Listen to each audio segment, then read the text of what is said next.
안녕하세요. 10년 후 부자입니다. 지난주 시장은 트럼프 대통령의 관세 협정이 일단락된 이후 9월 연준 FED의 금리 인하 가능성에 초점이 맞춰졌습니다.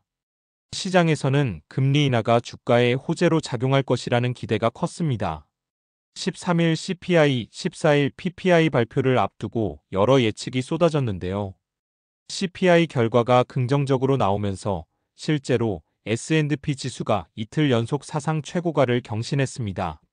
다만 PPI가 부정적으로 발표되자 잠시 진정되기도 했습니다. 하지만 미국장은 특유의 버티기 모드로 웬만한 악재를 흡수하며 여전히 우상향 흐름을 이어갔습니다. 반면 한국 코스피는 답답했습니다. 미국장이 오르면 한국 주식도 갭 상승으로 출발했지만 힘을 받지 못하고 밀리는 패턴이 반복됐습니다. 결국 4일 내내 밀렸는데 아이러니하게도 갭 상승 덕분에 지수 자체는 오히려 소폭 오른 결과가 나왔습니다. 저는 지금 시장이 잘못된 곳에 힘을 쏟고 있다고 봅니다. 금리 인하에 그렇게 매달려 9월에 실제로 금리를 내린다 해도 결과적으로 시장에는 악재로 작용할 것입니다. 제가 확신에 가깝게 전하고 싶은 메시지는 이것입니다. 관세는 이례적일 수 있어도 관세로 인한 인플레이션은 절대 이례적이지 않다. 골드만삭스 자료를 보면 역사적으로 관세 인상분의 약 67%는 소비자에게 전가되었습니다. 그런데 현재 트럼프 관세의 소비자 부담률은 22%에 불과하며 대부분을 기업이 떠안고 있는 상황입니다. 왜일까요?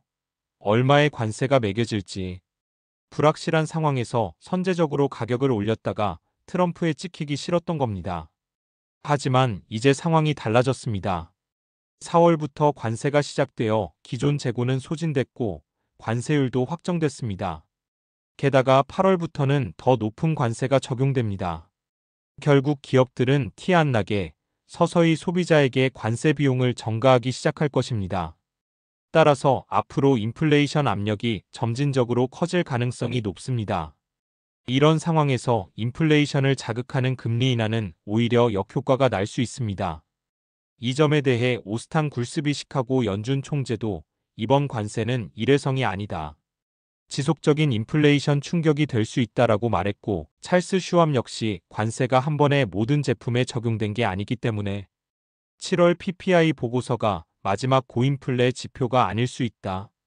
기업들이 얼마나 비용을 흡수하고 얼마나 소비자에게 전가할지는 지속적인 과정이다라고 분석했습니다.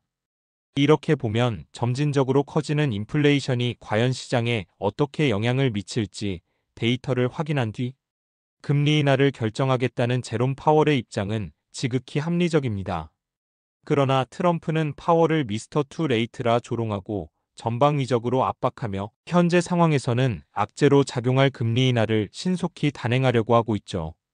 시장이 망가질 때까지 트럼프의 과도한 정책 드라이브와 월권 행위는 멈추지 않을 것 같은 불길한 예감이 듭니다.